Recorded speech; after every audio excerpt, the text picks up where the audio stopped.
সতীপীঠ সমূহের মধ্যে যে পীঠ তন্ত্র সাধনার মহাপীঠ, যে ভূমি আদ্যাশক্তির গুরুতম রহস্যে আচ্ছাদিত, তা হল কামাখ্যা সতীপীঠ।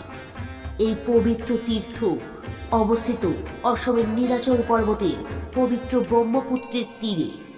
পৌরাণিক কাহিনী অনুসারে দক্ষ যজ্ঞের পর শিব যখন সতীর দেহ নিয়ে তাণ্ডব নৃত্য করছিলেন, তখন ভগবান বিষ্ণু সুদর্শন চক্রে সতীর দেহ স্পর্ধিত হলে এই স্থানে পতিত হয় সতীর যোনি।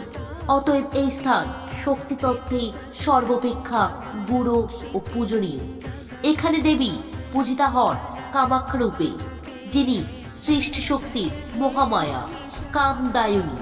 ভৈরব অধিষ্ঠিত উমানন্দ রূপে, যিনি শক্তি ক্ষেত্রে এক অন্যতম প্রহরী।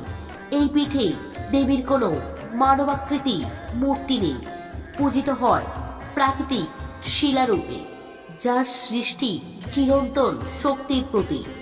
প্রতি বর্ষায় অমাবস্যাকালে মন্দিরে উদযাপিত হয় দেবী ঋতুকালী উৎসব, যা শক্তির সৃজন তত্ত্বে মহামহিম প্রকাশ। আজও নীলাচল পর্বতের নীরবতায় ধূপ দ্বীপ ও মন্ত্রোচ্চারণে জাগ্রত রয়েছে আদ্যাশক্তি।